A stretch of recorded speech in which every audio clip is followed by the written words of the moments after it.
Hey everyone, welcome to the New Media Show. My name is Todd Cochran. Of course, I'm joined by my co-host, Mr. Rob Greenlee. And you know what I miss, Rob?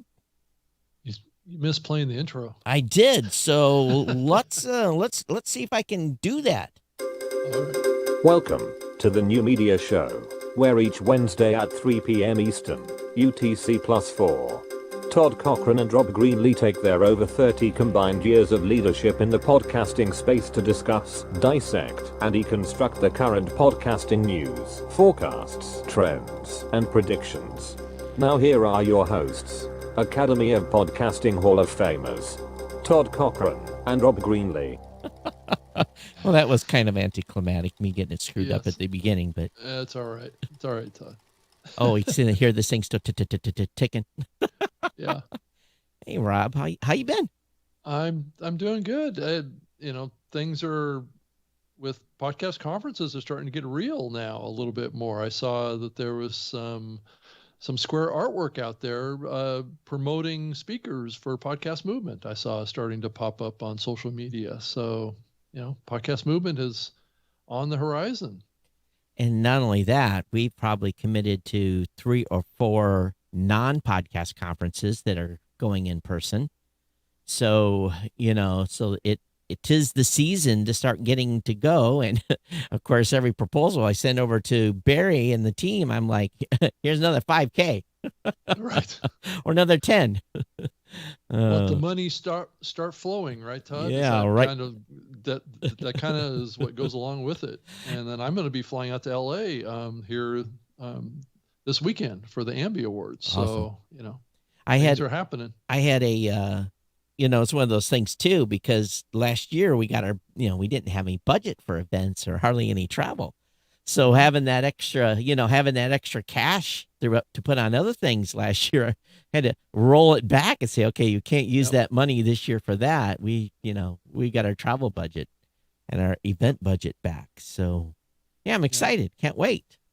Yeah, it's going to be fun. I guess it's only 8-9 weeks away. Something I was just trying to figure out how many weeks it is until it's in the first week in August. So it's not that 10 weeks away or something like that. 10 weeks away. Boy, that seems really close. it is.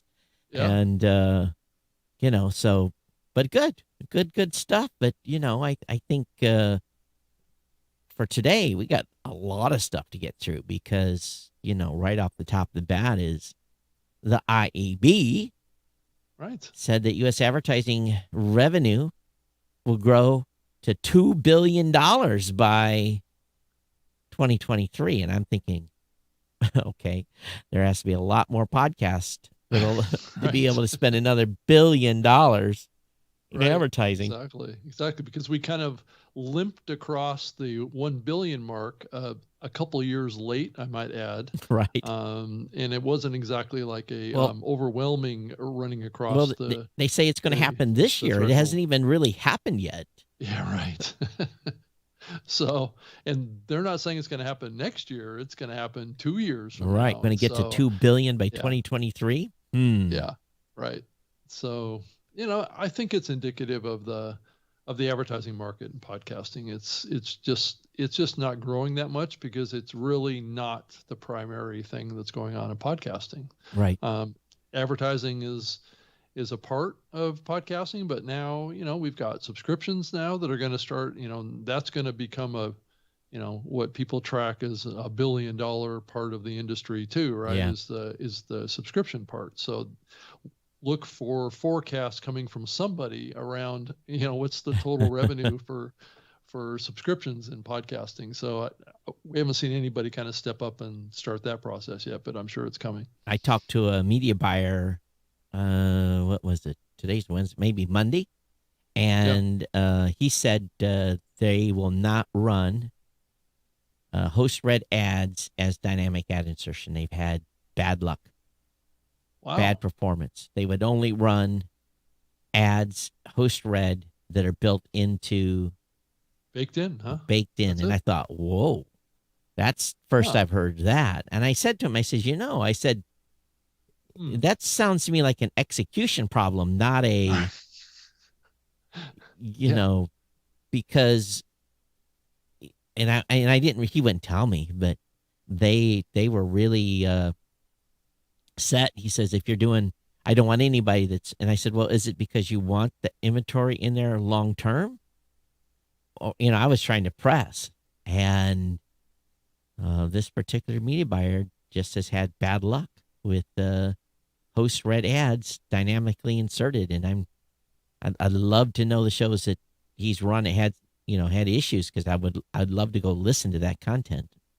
Well, it's also, I think it could be coming from pushback from the buyers, right? They're used to getting perpetual plays off of those buys because it's baked into the content, But right? for If 90, you're starting to use dynamic, that means that those ads are going to come out yeah, after a but certain period for of time. 90% of shows, it don't matter. Right. You Well, know, that's true. That's true. As far as getting downloads after right? that first initial 4-week window, right? Mhm. Right. Right. That's true. But it kind of goes contrary to what this report says. It says dynamic Yeah. insert ads, which enable added placement to the point of listener download. Its files are built, then they download it. Increased share of revenue from 48 to 67% year over year. Right. It's, to me, that sounds okay. So announcer read pre-produced ads increased from 27% to 35%. Mm-hmm. Yeah. So hold on here. Announcer read pre-produced ads. So that doesn't make any sense. As host read continues to repeat over half of revenue. Okay, host read. So are they talking about a Geico commercial that's been pre-produced that's not by the host? Is that what they meant? Increase from 27 to 35%? Yeah. I mean, these are kind of potentially interchangeable scenarios between the host reads and the pre-produced, agency ads. Yeah. Right. That are oftentimes used in streaming online radio or radio. So I think it could be a blended trend here that we're looking at, but yeah, I think that the pullback from using host reads and dynamic, I think, is more of a pushback from the buyers. Yeah. I think is really where that's coming from. But where's this brand advertising landing? I'm not hearing brand advertising still in podcasts. I'm hearing DR. But they said 45% of 2020 revenue is brand advertising. So, yeah. Okay, then usually brands do pre-produced. So there's a offset there. So if you consider 27 to 35% were announcer read pre-produced ads, and brand advertising's at 45%, then we can contend that I at least going to contend that 27 to 35% of the brand advertising was pre-produced, and 10% was brand advertising done by the podcaster. Yeah, I would assume that would be a proper interpretation of that. Because, but I think that there is a spillover there because that percentage is higher. So yeah, some brands are buying into the host read side. Because right? I would almost bet that almost all DR is host read. I would almost, I would almost bet that if it's not, it says it's 51% was DR. And when I say DR, everyone's direct response. It's like something with a promo code, or you buy a product. At 76%, mid-roll spot placements continue to account for 3/4 of the revenue. Well, of course. Mm-hmm. Half of podcast ads lasted longer than 30 seconds in length. If it's host endorsed, it's going longer than 30 every time. Yeah, pretty much. Yeah. Yeah. I would agree with that. Yeah. But I mean, it does show that the share of dynamically inserted ads, whether or not it's pre-produced announcer read or pre-recorded host reads, mm-hmm. is definitely going up from 48 to 67% of the overall revenue is coming out of dynamically inserted ads, no matter how the content is being produced. But here's the thing then. What does that speak volumes to? That means 67% of people running ads are running dynamic ad insertion, and if you are not, you're running behind the 8 ball. You're only getting, there's only 33% left for you if you're not doing ad insertion. Right. They don't. I mean, if you're playing in the old baked in baked in model. that share is declining. is declining So, largely. right. So who largely uses ad insertion? Big shows. Yeah. Largely big shows. So it's not, the little shows continue to get left in the dust. Yeah. So I would say I would agree with the premise that that's leading into is that dynamic insertion technology needs to be made more available to every show. I think every hosting provider provides it, but then They again, may not make it easy or inexpensive to get access to Yeah. it, though. but here's the question then. Why would a show that has no long tail, Mhm. I'm talking myself out of business here because we sell ad insertion as part of our product availability. So you guys, why would a show do dynamic ad insertion if their media burns in 72, 96 hours? You know, if they fall in that 90% that have 90% of lifetime downloads within the first 96 hours. Yeah. I've been doing Well, a I think lot. we're, Go ahead. I was just going to say, I think we're also assuming that the only use for dynamic insertion is advertising. Well, it's not. Right. So there's more uses for it Right. that, people can tap into. Yeah. Cross promotion. They can Yep. they can have, Promos. audio IDs. They can have things that could be used in their audio Yep. to build stronger connections with their communities, whether it be, let's say that show is doing a live event in some city, they can do a dynamic insertion of a promo Yep. to promote a live event. And hopefully we're coming into a time again when the industry can move back into live events again and in-person events. So I would say 50-50 on for what our customers use insertion for is 50% for advertising, 50% for promotion. Some don't even run ads and they just use it for promotion. Right. So, and what's kind of cool is they can go back and, they can rebuild their entire inventory regardless of if they're getting downloads or not. Mhm. And put that promotion in there, put it as a pre-roll or put it as a mid-roll. Most of the times, go ahead. Yeah, I would just say most shows get a certain amount of archival traffic, but it depends on the content, right? Yeah. Some get more than others, so yeah. So this is the thing I find also interesting here, which is if we look at the numbers, and I'm really stretching here from an extrapolation standpoint, but news continue to be the top content genre for podcast advertisers, 22% market share. Well, what is news? What is news typically? News shows, they don't have long tail. Right. Yeah. Yeah. News is one and done. It's just like daily. It's daily done. Yeah, daily Right. done. And in my tech show is, like I said, 90, 72 to 96 hours. My personal show is not getting more downloads because it's old news. Mhm. And so if we look at that dynamic inserted ads, 48 to 67%, if I was running a news show, I would probably be part of that remaining 22% that wouldn't be doing any ad insertion. But I would almost bet that's not the case because they're probably, probably selling to Wall Street Journal and all these big entities Yeah. that have daily news shows. Mhm. Yep. So, yeah, I think parsing this and getting some idea of what's really going on here, I think is helpful as we think about trying to set a goal of doubling ad revenue in 2 years. Well, someone's got to figure out how to do the rest of the 90% that aren't, or 95% that are not getting monetized. Yeah. So these ad buyers, if truly this prediction is accurate that we're going to hit that, these ad buyers are going to have to start buying across larger numbers of shows. That's right. That's the only way we're going to get there. Only way. Yep. And I look at the, how much do I want to say here?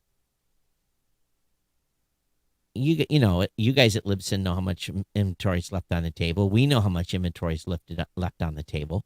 I would contend that between the two of us, we're probably leaving at least $10 million worth of inventory on the table. Not every year, every month. Right. Yeah, that's probably true. Yeah. Yeah. I would say so. Between the if two, not more. if not more, right. Right. So when you think about that, let's just say that we're both leaving 5 million on the table. Let's just use a hypothetical number, but that's probably pretty close to what the number is. Mhm. That's 60 million, and then you split that. That's $30 million in revenue that could be going to podcasters that isn't. And my 60 plus your 60 plus Podbean's 60, plus, all the other platforms that are not largely, it's Yeah. you can get to 2 million, but you have to monetize the 90%. Yeah. And not with So- shit. Excuse my Right. French. Well, and I'm not sure that we're going to get there No. with programmatic either. No. That's the other part of this. Well- I mean, unless programmatic changes. No, podcasters aren't going to take programmatic largely. We got people coming back to us daily. They leave to go to a platform. They've been over on a platform for just had one the other day. 2 or 3 months have been over there on programmatic, and they say, I'm coming back. I'm losing audience. My audience is pissed off at the advertising that we're getting. It's crap, and I'm getting paid $7 CPM. So the value equation just isn't there. No, Right. And it's more probably more value for that podcaster to say, well, let's do something premium or something else instead of getting paid for this. And everyone's, I hate it when media buyers say this. We're looking for, what is the word? Oh God, I'm just killing myself here. When you buy the after hours, is it residual? No, it's basically when someone buys radio at 2:00 in the morning, what are they buying, Rob? Oh, remnant. The inventory. remnant. Yes. Thank you for saving the day here. That is a Remnant. that's a very derogatory term to use to direct towards podcasting. Right. But I have buyers coming all the time. I'm looking for remnant inventory. I'm like, there is no remnant inventory in podcasting. Sorry. Sorry, go buy off a radio station if Right. you want that, right? For that all that airtime at 2 a.m. And I can only pay $8. That's the most I can pay. Go buy YouTube. Right, And you're gonna have to pay 12 over there. right, yeah. Don't come over here looking for a bargain. Remnant. Yeah, my Right. God. It's that band. Anyone, hey, first of all, if you ever hear someone pitching you remnant, run. It's like those videos. No, Yeah. No. No. My ad inventory is not remnant inventory. I have It's no just not. remnant available. Right. If you Tell okay, me flat out. if you want remnant, I will sell you Geek News Central's content from 2004 to 2019. I'll sell you all that inventory, and you might write me a check for $50 when it's all done. I'll sell you That's a 12. deal. I'll sell you. I want to sign that deal. I'll sell you 1,300 It's not getting no downloads. Someone by mistake has listened to a show that was produced in 2007 and I was still talking about Windows 98. Come Right. on. Yeah. Plus, I guess direct-to-consumer brands are maintaining the top advertising category market share in podcasting at 19%, which makes sense. Like the Warby Parkers and those kind of advertisers out there are really the ones that are benefiting the most from advertising and podcasting. And then, of course, the pharmaceutical companies have been scooting in there more and more, which I like that. they're buying in across all media these Wow. days. And because we're having a health crisis, right? I This is like love- prime time I for l- pharmaceutical companies. I love pharmaceutical money. I don't like the 45-second. You'll get killed if you drink this, or you'll have a heart attack or stroke out. And if you have a rash, call your doctor. Those warnings that happen. You can almost guarantee if it's a pharmaceutical ad, it's not a host endorsement. It is just being played Right. because the legal around that. Because I did some pharma stuff before, and no host endorsement. That's just an ad that's going to be run. Right. But I'll Because take They have all those disclaimers they have to have. pharma. Of course, it's mostly erectile dysfunction is a big category being advertised in podcasts right now. Okay. It is. It's huge. And here's the thing. They're buying up lots of gaming shows. Now, Yeah. okay, Well, it's male. It's very male focused. male obviously, focus. Now, right? this is just a kind of a curious thing. So, if you're offended, I'm sorry. So, I was told by a media buyer that they're targeting 25 to 35 for ED meds Okay. on gaming shows. 25 to 35 CPM No, or age no. group? Age group. Age group. Okay. 25 to 35? We have a lot of unhealthy people, young people in this country, I guess, huh? I actually asked the guy 3 times.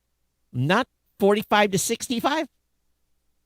No, 25 to 35. And I'm like, God help us. Population's going to go. Well, that's, I mean, not to stray into another area, but I've been hearing that their, population, like as of 2030, we could see a significant drop in global population start to commence because we're not replacing ourselves. Yeah, we've talked about this on Japan already in this show before. Yeah. We don't need to go into it. But Right. so I bet you the pharmaceutical is largely ED. I'd like to have that broke out that night because I know they're heavily advertising in a lot of gaming shows. And they don't run for very long. They run for a couple of ads and come back a month later, a couple of ads, 3 months later, a couple of ads. So not like they're running 24/7 in these things. Right.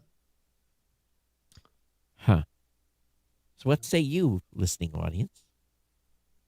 Right. What pharmaceutical ads have you heard? Pretty much the pharmaceutical companies are the ones that are single-handedly supporting all media these days. I wonder why, Todd.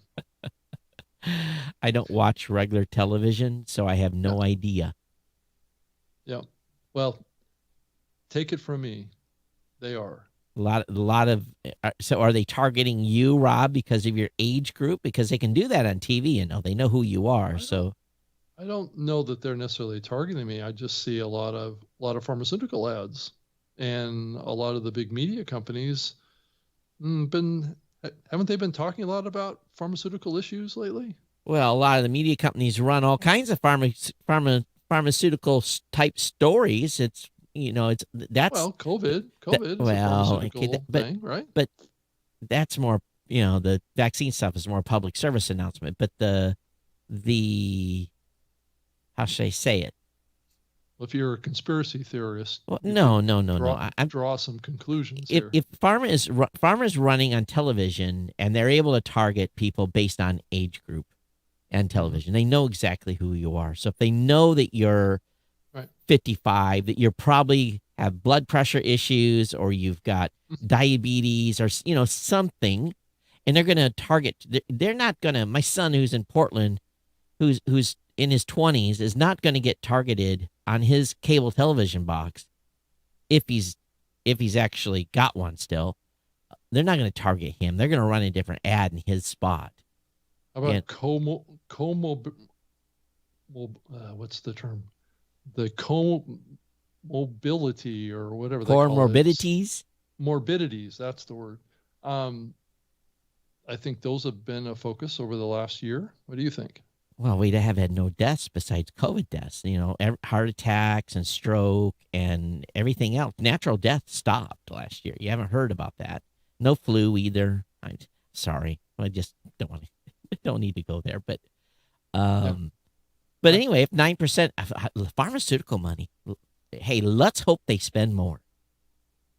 Yeah, I'll take pharma all day long. I'm confident that they will spend more, Todd. And they'll probably spend big CPMs too, especially if you meet their demographic that they want to reach. And believe me, they have a demo because they know the demo of the people that are taking their drugs. Mm-hmm. Yeah, absolutely. So the podcast index .org is showing that there's 3,732,039 podcasts as of today, Todd. Well, the more important number there is that in the last 30 days, only 440,000 of them have published an episode. But the last 60 days, 613,000 have. So that's interesting. That is an interesting breakout. But the 3-day average stays about 109K. Yep. It hasn't moved much. And the 10-day average is 229,000. Yeah. Makes sense because if you look at it, let's just look at the logic there. If you're doing a show once a week, it's 109. If you're doing it twice a week, very few successful shows are going every 2 weeks. So 109 to 229. So there's just about probably 20,000 of those that were outside of a week in publishing a show. So it tells me that, because if you add the 100, well, actually, maybe not. I'm using the wrong math here. So about 120,000 are doing biweekly, and 109 are doing weekly. But that's a pretty small percentage of the total. Oh, very small. Podcast catalog. Yeah, is weekly active. So Rob, we're right there in that. We should be getting discovered. Our show should be growing. Being a 3.7 million podcast. Again, 1.2 million of those are in a graveyard that we know about. Yeah, but this also screams to me that there's not as much competition. Oh, there's in not podcasting as people tend to think, right? No, there's not. But let's think about that $2 billion number. So, we could do some fun math here. So let's say, those of you who can follow along with this, Rob, you want to fire up your calculator? Oh, that's always this is dangerous thing for me to do. Okay. So if we think about 30 days, 229,000 episodes were put out well, the thing is, these are probably not, are these separate? So 109 in 1 week, 200, so there'll be some duplicity here, right? So let's say that. I would think so. If they put out an episode in the last 30 days, they'll be included. That's going to be included in the last 10 days. Yeah. So if we take 440,000 shows, and let's really juice it up.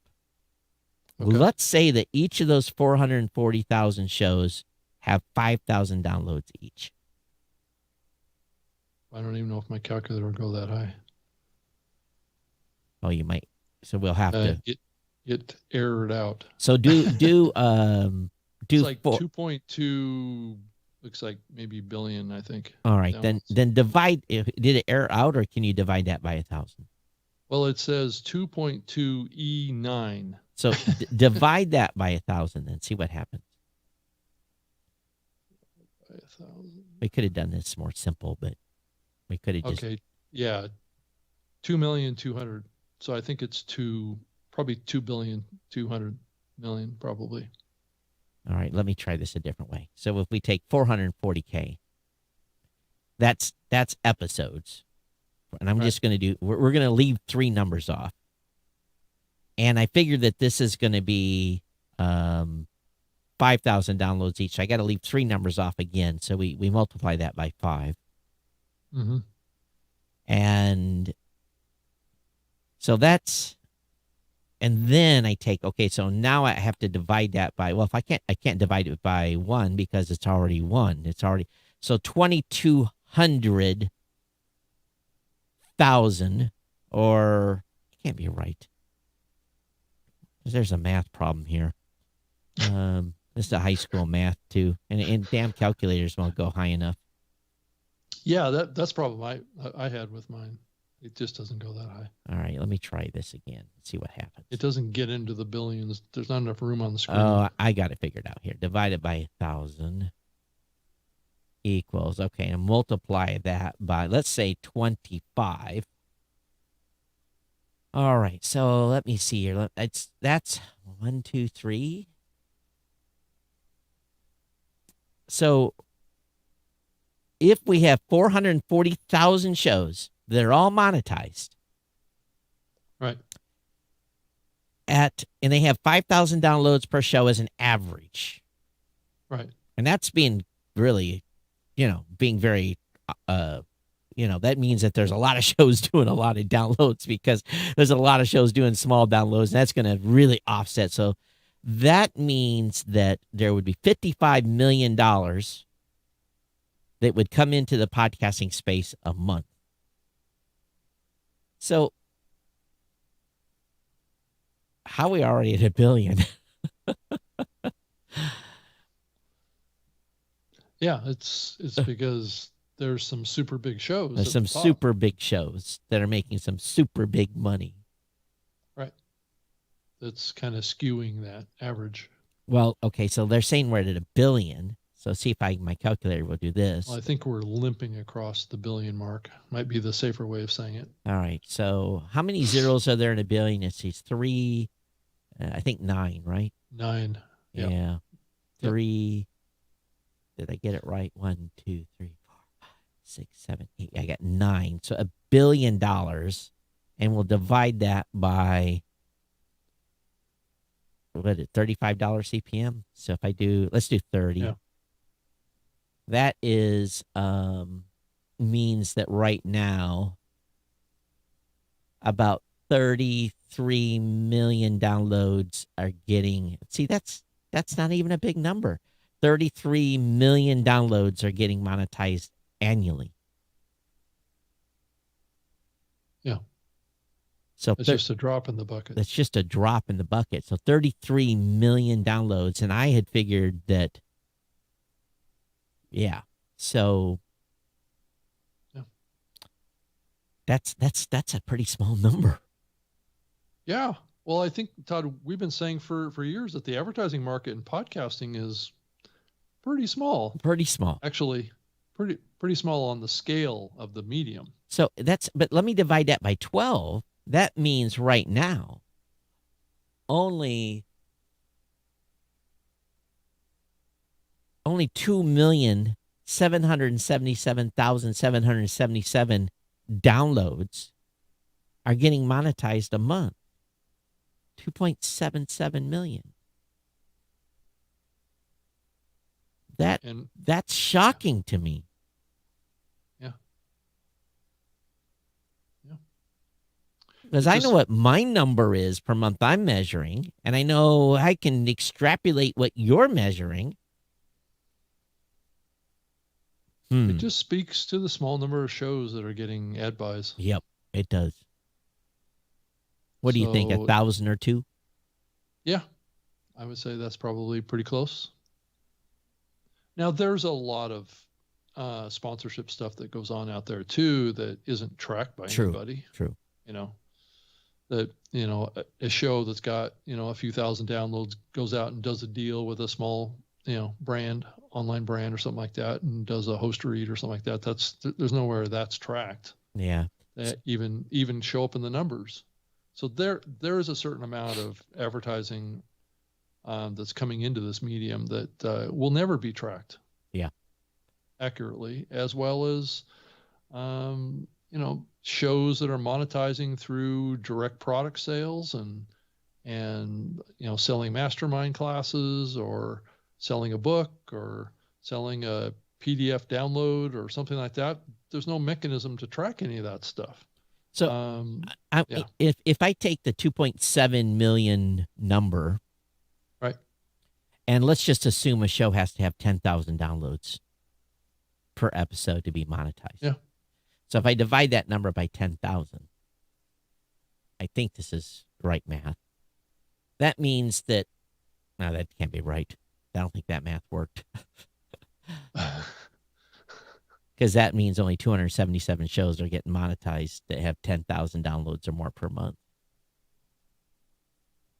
Yeah. It can't be right. I missed something. It's there. hard to say. I mean, it's hard to actually come up with a solid number of how many shows are getting monetized through advertising. We don't even have a tracking on that. Well, so, because we don't have a central repository of any kind of statistics on the advertising market. Well, all of the data that we really have comes out of surveys. And we do have some information if you want to pay for it, you can see Yeah. who is advertising. Right. And if you can Right. afford to write that check for that service, you can see who advertising. If you painstakingly went through, you probably could see all the shows they're advertising in. Right. And There's some tracking of this that's going on, but it's certainly not a comprehensive view. So there's always going to be stuff missing. I would contend, I would be shocked if there's more than 2,000 shows monetized right now. With CPM based advertising. Right. I think there's probably more shows than that are being monetized right now off of programmatic. It's just that there's no revenue there of any consequence. Potentially, yep. Yep. Well, So, this ambition that we have towards building this strong and amazing advertising market for podcasting is it's what it is, Yep. right? It's Yep. something that's been aspirational since we've been in the medium. And we've been I've been very skeptical of the growth of that $1 billion number to some degree. And then what we saw with COVID kind of punched it in the mouth a little bit a year ago. Yeah. And knocked it down. There was a lot of people thinking that it was going to grow 50% or double essentially from the prior year, but that didn't happen. Robert says, host read aren't necessarily baked in. Libsyn as a feature allows a podcast to replace a file without changing position. The episode did it 30 episodes, very easy at Libsyn. Keep this feature in Libsyn. We've had that for more than 10 years. Right. That's Right. just a default feature. Yeah, I mean, it's in our Libsyn Pro product. This is in our base. It's in our base hosting product. You don't have to be a pro user to replace files. You can re-upload over the top, no problem. Within 12 hours, it clears out through the CDN. But that's just been a standard feature at Blueberry since the beginning, really, since we started hosting. Mm-hmm. So that's one way to do ad insertion without paying for ad insertion. It's just to replace the media file. Yeah, that's true. And I mean, that's a low cost, low tech approach. But it's it's a lot of manual work. It is. So, well, maybe not. You got to put the ad in on 30 different shows and then re-upload them. That's a lot of work. I don't have to. I mean, you can figure out how many downloads that you're getting in your archives just by going and looking at your stats, right? If the last 10 episodes are getting 90% of your downloads in the archive, then you just have to replace it in 10 episodes, right? Yep. Or it's 5 episodes or 3 episodes, whatever it is. And that's not too difficult to do. Yeah. But I wouldn't want to have to rebuild files. So for me, just using the ad insertion, and with us, we give the pro customers pre-roll for free, and then mids is just I think we charge $49 for an entire network with 10-cent rebuilds. So per 1,000. 10 cents per. We rebuild the file once for a campaign. When they execute a campaign, we rebuild the file, and it's 10 cents to rebuild. Okay, it's not per 1,000 deliveries. No, it's just for one rebuild. That rebuild. Yeah, just a rebuild, because we're not dynamically building the file at the second of request. Got it. Okay. You're pre-building. Yeah, we're pre-building. Right. Okay. And that's the way the high majority of ads deals run. Podcasts are runs for 2-3 weeks, or run for 2 episodes, or whatever, or 2 months. So all they got to do is just change out their, if they need to change out their copy, they re-upload a file, and we rebuild it. And yeah. So, well, Todd, Clubhouse is now available on Android. So it's in the U.S. only right now, and it is missing a number of features that the iOS version has had. And I have been noticing that the Clubhouse app on iOS has been getting updated quite frequently, almost like every week or 2 weeks here over the last month or so. So they're rapidly iterating on the platform and improving it, and so we shall see. It's kind of interesting to see this all develop, and there's a lot of other companies and platforms that are poking around the social audio space right now. There's a lot of talk about Facebook getting into it. There's a lot of talk about a few other big familiar names getting into this area too, which I won't mention all of them at this point, but yeah, it's a hot area, and some research has come out. The Edison research, I believe the Edison company is coming out with some research on Clubhouse, I believe I think it's the 18th. I guess Tom or somebody from Edison is going to be doing a presentation about social audio. So it's becoming a thing, Todd. Okay. I know. It doesn't rattle your world very much, I know. No. And then there's Fireside Chat, which is still, bubbling and brewing and coming, and that will be a podcast recording. I think they've had the steam taken out of them. Well, there's so many competitors. Right. But they actually, Todd, they're the only ones that I know of that are actually proactively saying we're a social audio platform that's enabling the production of a recorded podcast, though. Mm-hmm. So what does that say about social audio's integration with content creation for distribution in the podcasting realm? Some will make it work, some won't. I mean, it's still not per the terms of service an approved thing to do even on Clubhouse right now. But the founders have come out and said that they're okay with it as long as you let everybody know. So, it's interesting to see this develop. I think over the next few months, it'll become clearer and clearer what role the social audio platforms play in the podcasting space. I think that the biggest concern that I have is that maybe to some degree it could cut into podcast listening. But how much of that?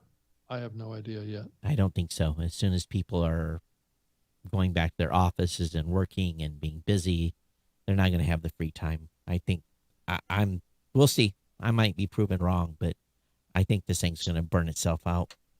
So are you thinking, Todd, as you think about even Blueberry, that at some point here in the next few months, you're going to bring folks back into your office in Yeah, we already Columbus? did. May 1st. In Columbus? We already you did? opened the office back then. Oh, you did? Yeah. Okay. Yep.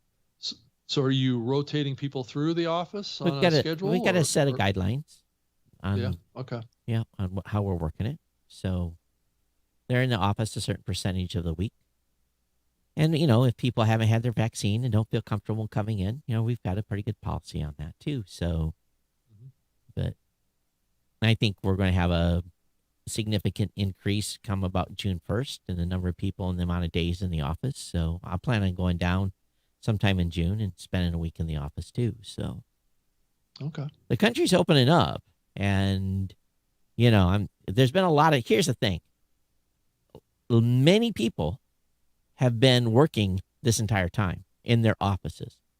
A lot of government workers, a lot of county workers, and they're not necessarily in their corporate offices. Yeah, in their offices. Right. So it's not like the whole country's been out of their offices. Right. So, and they're doing it safely. So, again, and if let's say your whole office is vaccinated, again, it's not my position to ask my employees if they're vaccinated because that's against the law. But let's just say hypothetically everyone's vaccinated, should be good. Do you think, Todd, that there's social pressure to get vaccinated? It can't be mandated, but right. Well, there's lots of social pressure, but I'm not going to be the one applying it. Right. It's a personal choice. That's right. It is. Right. I may have an opinion, but I'm also going to, not from a corporate standpoint, from a company standpoint, I'm not going to take a position on it. I think that's smart. Yeah. So, and I've heard of some companies saying you will be vaccinated or you'll be terminated. And I thought, that seems like a Supreme Court case going I don't know how a company can do that. But Yeah, that is an interesting question, right? yeah. But that's for politics beyond this show. Right. Thank goodness. So you put together some notes here. We've got a Well, lot there's a of bunch of other things going on, Yeah, right? I mean, yeah. it's just like a litany. I could probably list about 50 things on here, but I had to pick. Yeah. So things. Yes, I did create an outline for this show. So if Yeah. you're sensing some Organization. focus and organization in this show, there's a reason for that. Yes, we did. So how long can episode notes be? And I'm going to read right from your thing. Preliminary tests seem to show that Pocket Cast, Overcast, Spotify deal with at least 10,000 characters. Google Podcast, Android truncates after 5,000 characters, and we gather that Apple Podcast currently truncates after 4,000 characters. If you have a 4,000 character show notes, you are in the half of 1%. Right. There is, a very few that hit the 500 character. Right. Let alone, this show included. Let me do a word count on our character. No. Well, the average. Well, Todd, just think about the average size of a news article now is around 500 words. Yeah, 4 to 500 is the sweet spot for Google. Which tends to turn out to be maybe 2,000 characters, something like that. Probably, maybe? yeah. Yeah. So 3,000 probably. Yeah. So yeah, I don't think very many podcasters are going to have this issue. But No. I know everyone got all upset, and I had to laugh because when Apple Podcast 14.5 came out, I was quite pleased at how my show notes looked like in Apple Podcasts, and then they did an update and they went away. Right. I think that was a mistake. What does this mean for podcasters? I think to me it means that unless you're making separate feeds for these platforms, if you spend time creating show notes that are 10,000 characters, guess what? They're not going to get used in the biggest platform. They're not used anyway. Yeah. They're not searchable. Right. Descriptions have never been searchable. Right. That's true. So yeah. So fewer is better at this point. No, regardless of what they allow, right? I wish I had a counter on the back of the wall, right there where the clock is, Rob, where it says it's what time it is. I need a little up counter there where I can click the button. When I say you record for your audience, you write for Google, click. All right, so that's Right. 1,827,000 times I've said this. We should put some sort of a clicker back there. Because nobody reads the show notes. Is that what the bigger message is, Todd? Other than Mr. Google bot? Is that what you're saying? Yes. Right. Okay. Ask Fair your enough. audience, do you read the show notes? Ask them. Yeah. You write for Google for discovery. You don't write for your audience. A few people is going to come over and read it. So be sure whatever you write in your show title is important. And backed up by the first paragraph in your show notes. The rest of it is whatever. Right. You can throw in all sorts of Yeah. stuff in there. Nobody will see it. Because once you get literally to 10,000 characters, then Google starts looking at that and going, is this keyword stuffing? Right. Is this, are you trying to, who's writing 10,000 characters?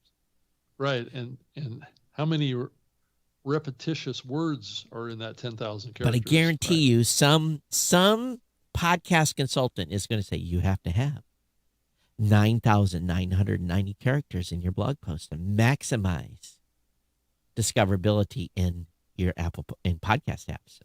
No. Right. I mean, you can go nuts on the SEO stuff. If you you can just go right. Right. But if now I'll retract this. If they ever start doing search based on show notes and they have a good indexing system where you can find actual articles, actual content about context to be able to give you a certain segment in an episode to go to, that all changes. But for now, Right. no. But you did mention in here that Dan Meiser suggests there's a change on the way Apple Podcasts iOS 14.6 currently in beta that will support proper links. So they're fixing what they broke. Right. And will support content encoded according to the current beta. So that's good news because I think they released the 14.6 beta when they released 14.5 and then retracted it or something. Yeah, and I think that there was I thought there was also something in here about Apple had some issues with yeah. Okay, I think we did cover it here. Okay, with the update to the to problems with the I think it was the sub description or the abbreviated shorter description. Yeah. Right. I think they dropped that essentially. Yeah. So, and then let's see, what else do we want to talk about here? Well, the Podcast Academy Ambies is coming up this Sunday. It's going to be a live on YouTube and Twitch and on the Amazon platform too. It starts at 4:30 p.m. on the West Coast, 7:30 p.m. on the East Coast, and goes until 6 p.m. and 9 p.m. respectively on the coast. I'm going to be there in person on stage presenting an award, the Podcast Academy's Governor's Audio Impact Award. That award's going to be presented to an independent podcaster or a podcast team, actually. It's 5 teens that have been producing a podcast called Teenager Therapy. So are they truly independent where they do the show, or do they have a team behind that? Yep. They do it all themselves. Oh, good. They have their audio hiccups sometimes, like any podcaster does. So it's going to be interesting to watch on the awards on how many truly independent podcasters win their categories.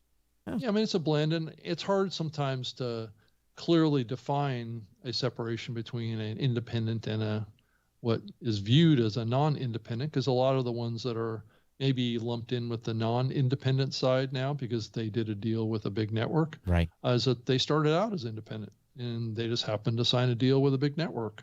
So it can be a little bit touchy, this whole divide between what's seen as big media podcasts versus independents, because a lot of them, like I said, come from the independent side. So I think the takeaway is that the independent side is the elephant in the room, and that's going to be, I made sure that that's going to be played up in the presentation of the event. So I had to be forceful at times, but to make sure that the proper context was given. Interesting. And that's only because sometimes folks don't really understand the history of the medium, and that's okay, and it's understandable for folks that haven't been around as long as you and I have. Right. So keeping that proper context was an important part of this, and hopefully we're able to walk that line. All right. So you can tune in at YouTube at ambies.com, AMBIES.com. Yep. 4:30 PST, 7:30 Eastern, goes till 6 PST. So Sunday. The 4:30 time is the pre-event, so that goes for a half an hour, and then the main event starts at 5 p.m. Yeah, that's a big thing I'm being challenged with this year with my awards is how do I get it done in 60 minutes? Right. Well, we're tightly scripted and ready to rock. Yeah, but it's not like you're on broadcast TV. If you go over a little bit, you're okay. That's true. That's certainly true. But if I'm going to be working with programming and trying to stay in between presenters at the International Podcast Day, I have 60 minutes. That's it. So yeah, and it's going to be on a soundstage production kind of thing that's in a soundstage near Los Angeles International Airport. So LAX is going to be near LAX, and there's only going to be like 15 or 16 people there. So that's too bad. Yeah, it is too bad. But this year it's primarily a live online event. Yep. So Do you but it's guys gonna have to a wear your feel mask of- when you present, or you don't have to wear your mask, or? I'm not going to have to wear my mask when Good. I present. No. Good. All right. Because I'm going to be the only one on stage. Everybody's going to be set back. I see. So, all right. Right. The BBC Academy has been formed, called Production Unlocked. So what's that? Well, the BBC has started a kind of educational academy to help train content creators with workshop master classes. And I just wanted to mention it starts May 20th. I think this is a little bit of a reflection of the culture of podcasting outside of the U.S., really about professional production and professional training, which is the direction that I'm trying to push the Podcast Academy as well, is to get some real experts in that can teach really solid best practices. Because I think, and Todd, you would probably agree, we're in an era of a lot of people saying to do things out there that may not be entirely the best way to do things. So the question is, how do you have experience, or how do you vet those people? That's the question. Well, that's what the BBC, I'm sure, is doing too. And I know that the CBC in Canada has been doing similar things like this to some of the events that I've been at outside of the U.S. too. And some of the things that even the CBC puts on are like, wow, it takes that to do that. It's like it's kind of just a quality kind of thing that I think is helpful to podcasters, but it can also be a little scary too. So I have to, one of those things. I have to laugh on this next story though. This made news, whereas I'm like, this is a feature that's new. No, Spotify's adding a feature that's new to Spotify. Yeah, Spotify is adding a way to share timestamps when you share podcasts, a way to share a particular point to start listening. I think I've had that available for probably 8 or 9 years. Yeah. If it's new to you, it must be new. So sometimes I just, oh my gosh, look at this new thing. It's cool. I'm like, yeah, you've been able to do that for a long time. Right. Matter of fact, if I look at my show notes for my podcast, let me go over and look and see if he got the last one edited. Because usually this is done in post. Let's see if he got it edited. No, he hasn't got it done yet. Show from a backup.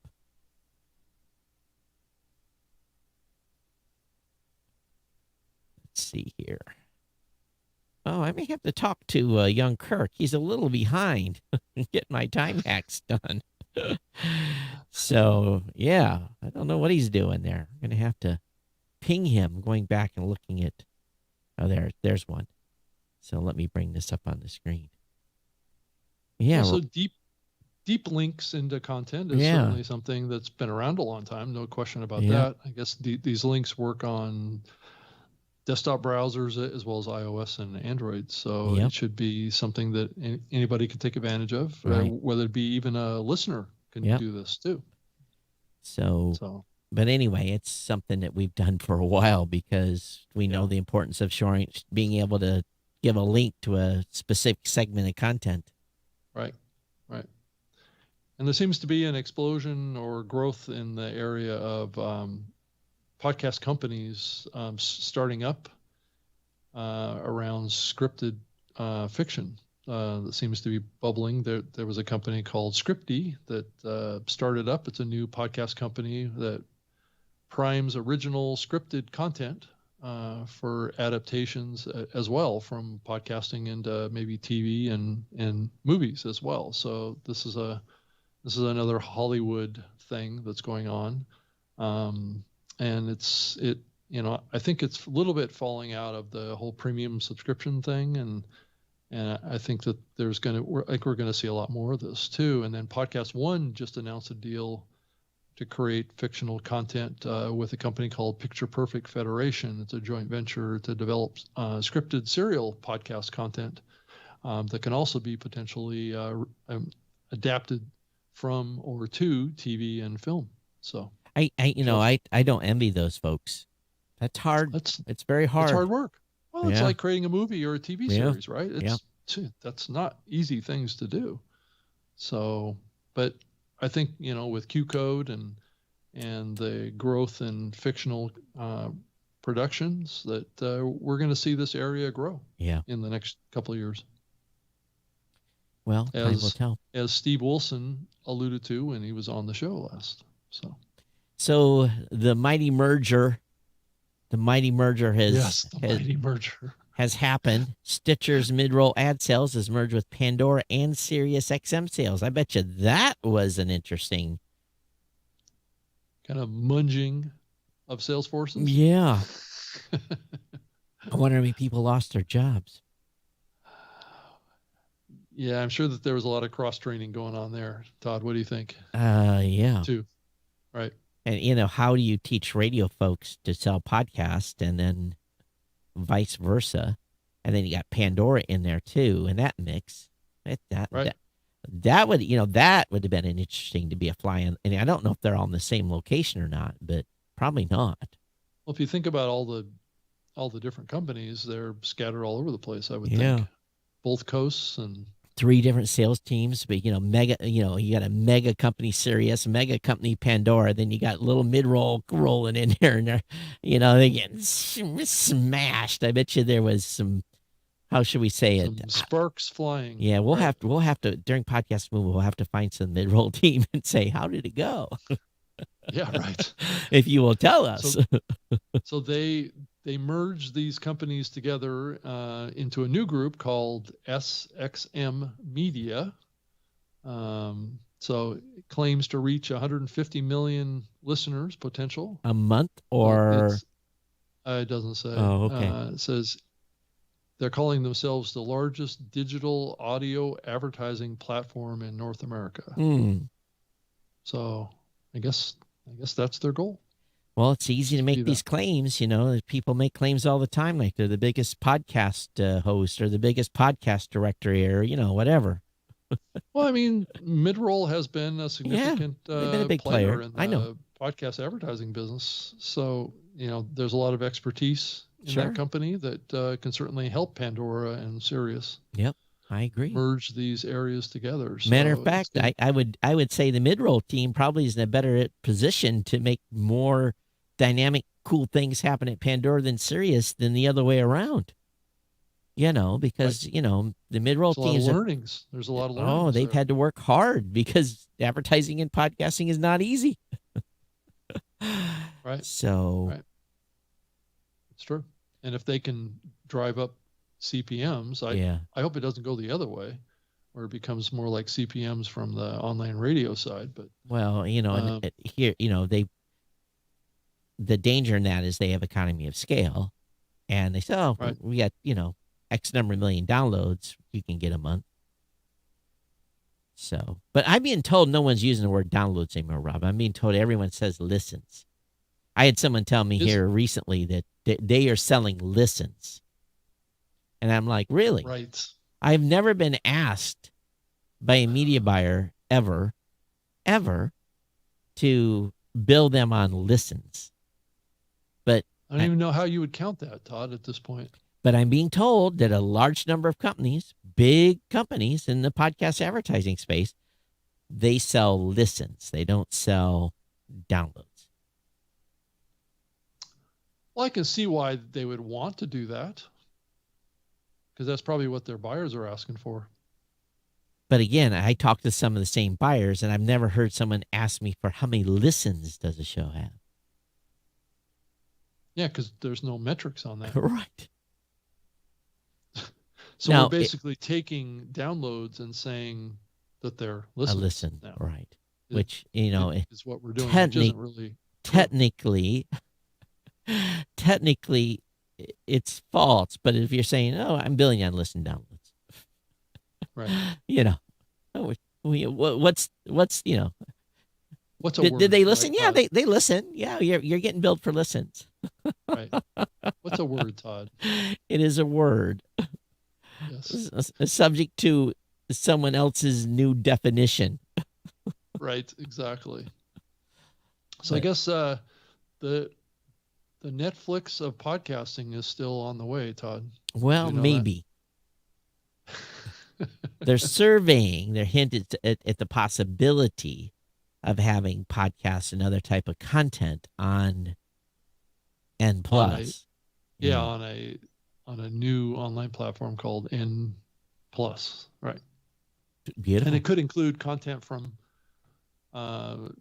to support a lot of the original productions that Yeah. Netflix has, and it could include podcasts. So Hey, if I that's can what's tell going people to catch me on Netflix, catch the show on Netflix, it'd be really cool. Yeah, it would. But Yeah. I bet you they don't intermix it with Netflix. I bet you it's a whole new platform. It's a separate thing. I would bet. Because it'll be interesting to see how they blend or not those things together. yeah, Right? it's just like the little war that's going on right now with Roku between YouTube TV and Roku. So their negotiations to be able to keep the YouTube TV app on the Roku is not going so good. And basically it fell apart. And so Google said, okay, fine. We'll just put YouTube TV in the YouTube app and bypass you. So it's heating up over at Roku between Sounds like it. Yeah. little power play that the 8,000-pound gorilla's coming in saying, okay, you don't want the YouTube TV app on the Roku? Well, we'll just put YouTube TV in the YouTube app. So and then you can remove YouTube from your Roku and see how that works out. and they have war of words going on. And matter of fact, Google went so far as to say is we are sourcing devices to send to YouTube TV customers if you take us out. Basically, we'll go around you with our own OTT. Can you imagine if Roku took YouTube app out of their platform? What that would do to the stock valuation of that company? It would just According to crash. Roku, they're not asking for anything more from Google than what was in the previous contract. Yet Google is saying, well, we want preferential search treatment, blah, blah, blah, blah, blah. So, right. Yeah. It's kind of off the show subject, but I remember being in the Roku office when they had an office about the size of my office in Columbus. And I'd just walk in and sit down and talk with the founder and the VP and, Right. have a beer in their office and just, there's like 20 people that work there. Because I had apps 13, 14, and 15 on the device, Yeah. So Things have changed. things on that have front. changed. Yeah. When I see those guys, I kind of get like this cursory, hey, how you doing? We remember you, but, go away. No, they're nice. They're nice. And they're very cordial, very, Right. they were always, they've always been nice because they knew we were there in the early days to support the app or the platform. No one listens to podcasts on Roku anymore. Right. I don't know if they really ever did. You got to like 3% global market share, but that never got higher than that. But it was a Right. very short period of time. Yeah. Well, that was back in the heyday of Yeah. the video podcasts. Right. Yeah. Right. But we're playing audio on there too. So, Yeah. Right. yeah. Okay. But I guess Apple Podcasts crawler is now scanning RSS feeds every 20 minutes versus, I guess, prior 90 minutes. Do you know any depth on this, Todd? We haven't looked, but stop. Once every 30 minutes or once every hour is enough. Come on, every 20 minutes? Yeah, that's a lot of pings. That's a lot of pings. Yeah. So, Apple, come on, just give us the ability to ping you like we used to be able to, and you can deal away with most of this. Well, that's the next thing, right? Podcast Index 2.0 project is looking to create an alternative to WebSub, which is just like what you said, Todd. Right.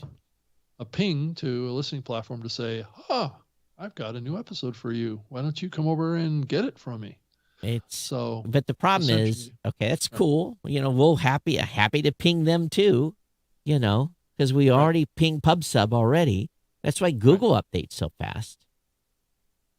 Or Is PubSub or WebSub? WebSub Pub, it's the same thing. It's the same thing. Yeah, right? whatever they call it now.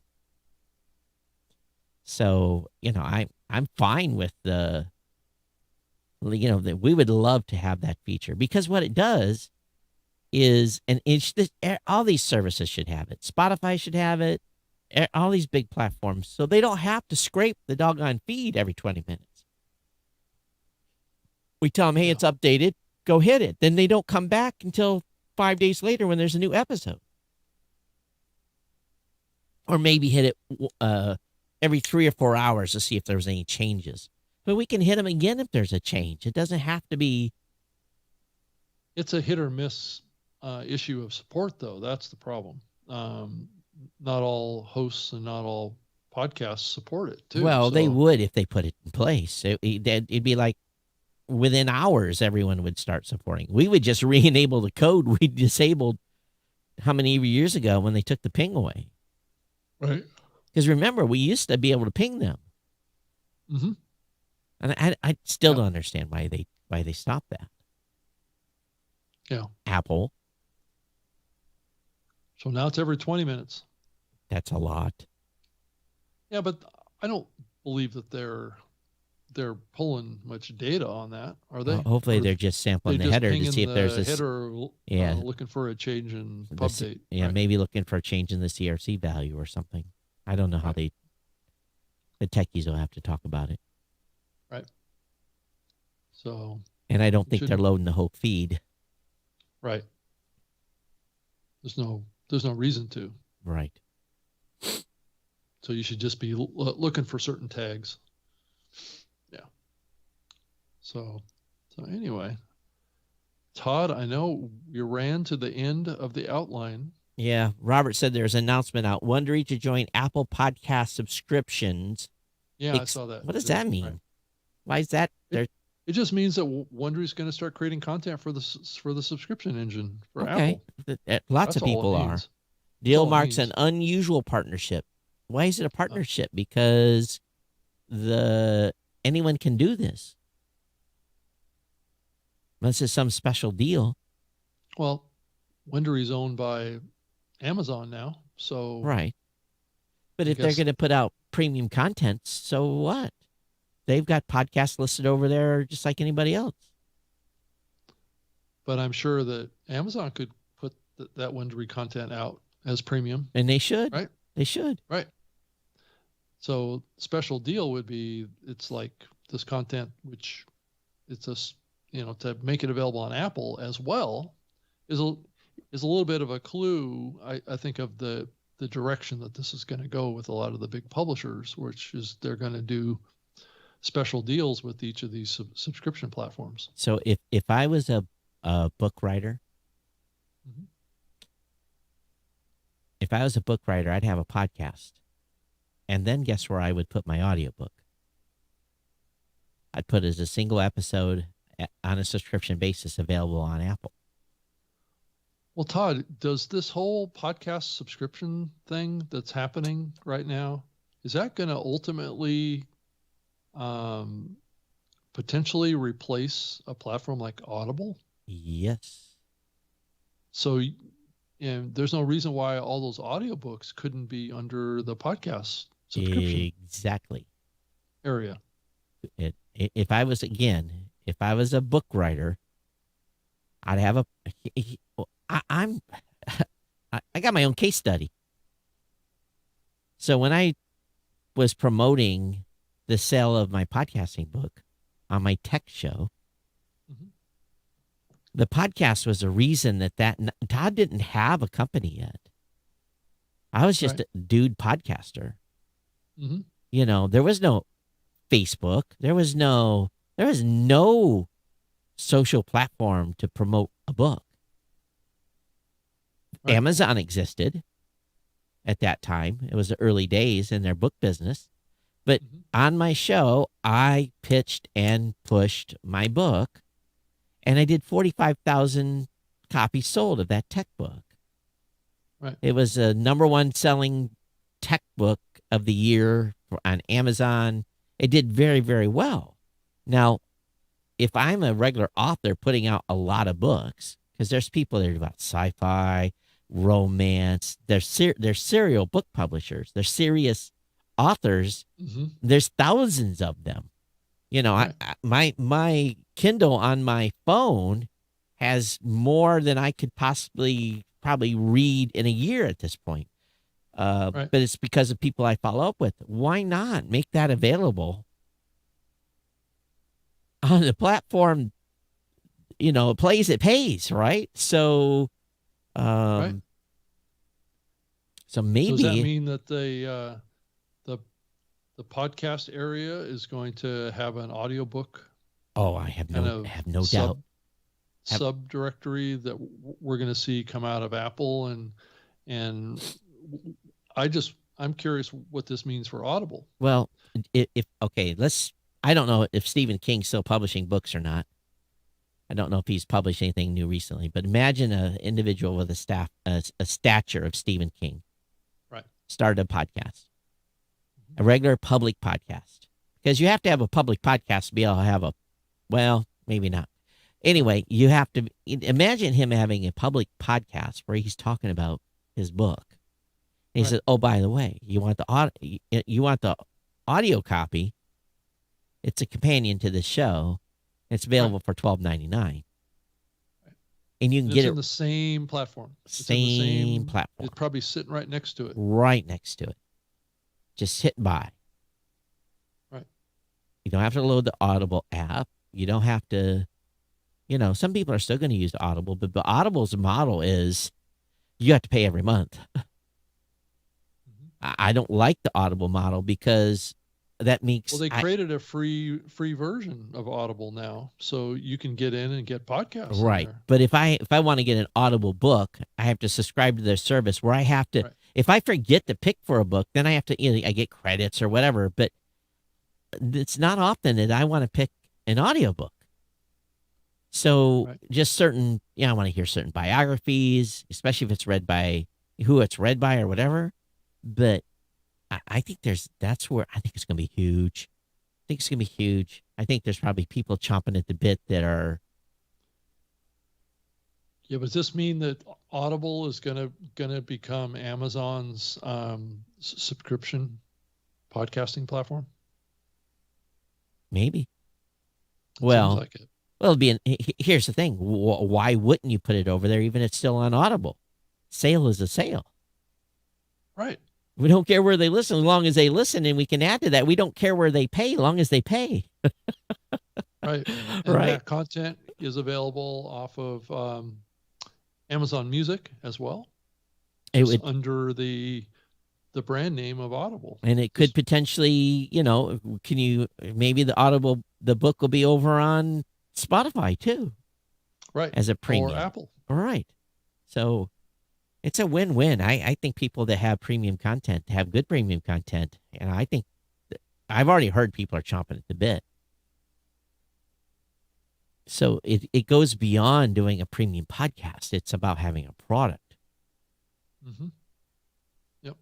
And I don't want to spread too many ideas out there, but please, I'm sure what we're going to see is by my Mastermind podcast instruction series on Apple Podcasts for $99.99. Right. My 14 episode series. Matter of fact, you and I should do a series and then just market it. We could probably get rich, Rob. We should do it, Todd. I don't know if our companies would appreciate it if we did it, but Well, if it helps grow, new podcasters, why Right, wouldn't it be right. a good thing? Right.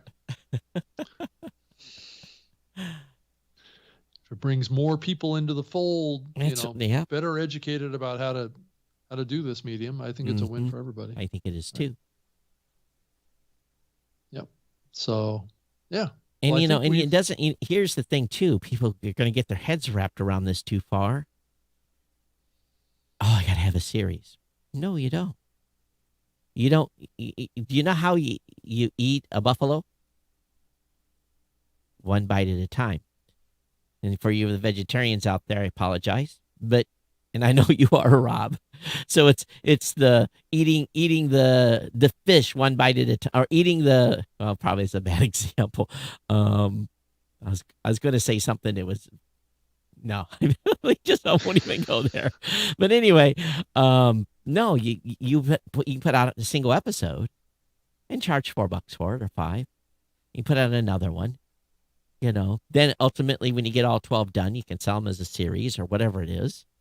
So you got lots of options there. They made that platform so that you're not kind of pigeonholed into a way to sell premium data. Mm-hmm. The demo on it was, wow. I was impressed. I talked about it on the last show that I had my little checklist of stuff I wanted to do internally. And I was like, they did it. They did it. They did it. They did it. Crap. They did it. They did it. They did it. I think we're going to be amazed what comes out as premium content. There's stuff that you and I haven't thought about yet. And it's seen as a podcast. Is it really? No, it's not. It's not a podcast anymore because there's no RSS feed associated with it. It's premium content. But yet it's going to continue to be called a podcast, though, right?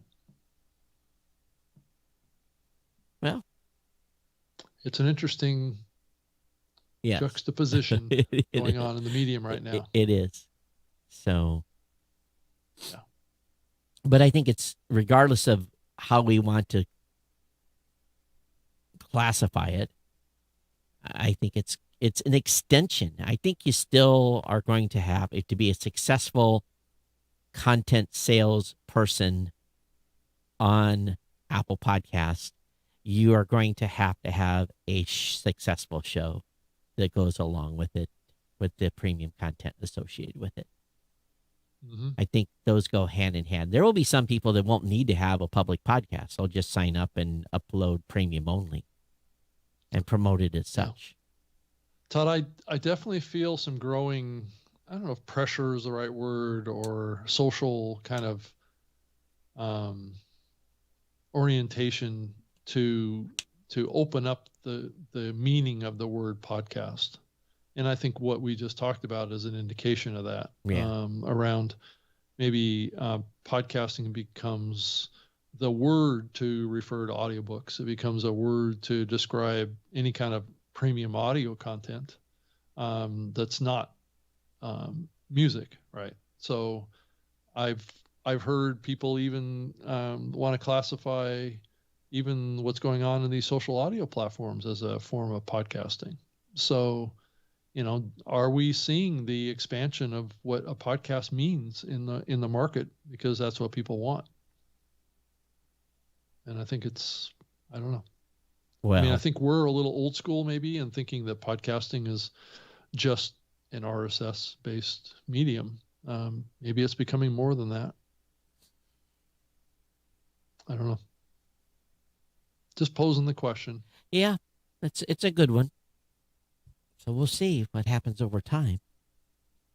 In a show that's exclusive to Spotify or exclusive to Netflix or something like that, that's produced in a podcast format. Yep.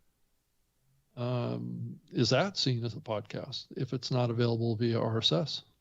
So I do want to cover one thing that's interesting. This show is not ready yet, but my other show, I've got it set up to earn money via a coin, via a digital coin, via Satoshi. I went and did the work that was kindly provided by James Cridlin in one of his recent newsletters on how to set up the ability to earn money from my show being played on platforms that support so is it digital currency? Like an NFT type of Nope. format? It's really designed, and I'll get the full mechanism down on how it works, and we'll see how much money I make. Maybe it'll be 10 cents, maybe $1. I don't know. But it really depends on more adoption, obviously, across more platforms. And it's where a certain amount of money will be generated. And and I don't have the full details on how it actually happens. So we'll have to get someone on here at some point to explain it, how the actual money is generated. I don't think we're necessarily being the farm by people listening to the show, but it is something that is in very early days yet. It's cryptocurrency. Yeah, it's cryptocurrency kind of thing. Yeah. Right. Yeah, it's cryptocurrency. So it's basically taking payment in cryptocurrency is what you're.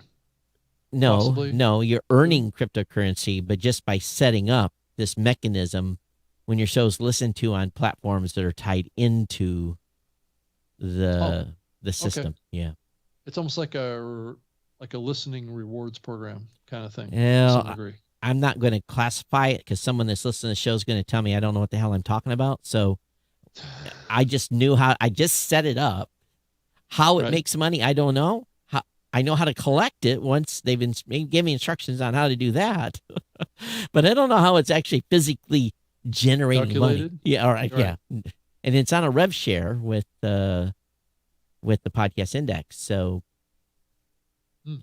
so we'll see. Yeah. Every penny counts. Yep. And it does. And it does. But there's a few more things I want to do before I add it to this show, but can't hurt. It's just some code, Right. Right. not even code. It's some tags for the RSS feed. So it's going to be another week before we do the show, Todd. Can we make it that long? We have to. As a matter of fact, we have to talk about next week's show because a week from today, I'm going to be on an airplane going to Honolulu. Oh. So we can That's either the 19th. the 19th. So maybe if your schedule allows it, and let me see if I can bring up my schedule. Do a show on the 18th? Yeah. The only challenge is I got to drive to Chicago, and I was hoping to get out of here a little early, but I guess I can probably do a 3 o'clock on Tuesday the 18th. So it's up to you if does that work for Yeah. you, or you have a conflict? Yeah, I have a conflict. Could we do it like in the? Yeah. Or do you want to do it on the 20th? Let's do it on the 20th. Yeah, let's. My schedule is absolutely chock full on the 20th, but I'll figure out a time. We'll coordinate offline. Could we do it at like 3 or 2:30? So your 2:30 would be 8:30 Honolulu time. Actually, I might be able to do it on Thursday the 20th at that time. We're going through our IB research starting that day. Oh, that's right. That's right. We're all getting recertified. Yeah. Actually.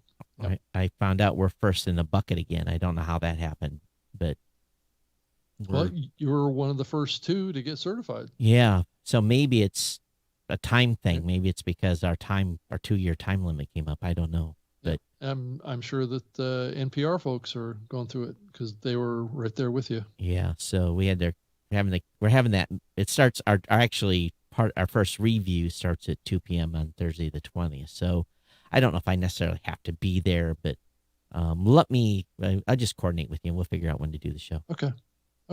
Sounds good. And do it from Hawaii. It's fine. But we won't be live. Well, we could be live from Hawaii, I guess, but be a little bit challenging. Okay. All right, everyone. Thanks for being here. And yes, thank you for listening to our inner office meeting here. We definitely appreciate it. And let me see if I can find our jingle for our outro. There we go. I got it queued up. Rob, how can they reach out to you? I can be found on Twitter at Rob Greenlee. And if you want to send me an email, go ahead and send it to robg@libsyn.com. I'd love to hear from you. And, we'll be back next week at one of these days, Yeah, one of probably the likely days. on the 20th. Yep. But I want to thank everyone for being on here. Of course, I'm Todd at blueberry.com. At Geek News is my Twitter address. We want to thank you for listening. Hope you had a great time on the show. We'll see you sometime next week. Yeah, I got high school graduation going on. That's why I'm going back to Honolulu. So my son is graduating. So, all right, everyone. We'll see you next time here. Everyone, take care. We'll see you. Okay. Bye-bye. Bye. How dare you? James Cridlin. Oh, wrong button.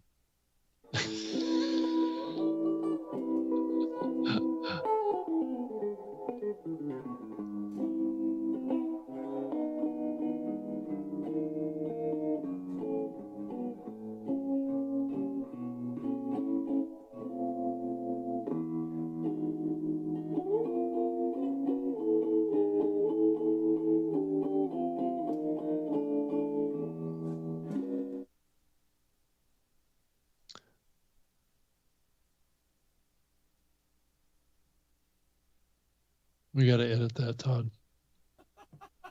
Why? It just cuts out too fast. What? It just stops. It just goes.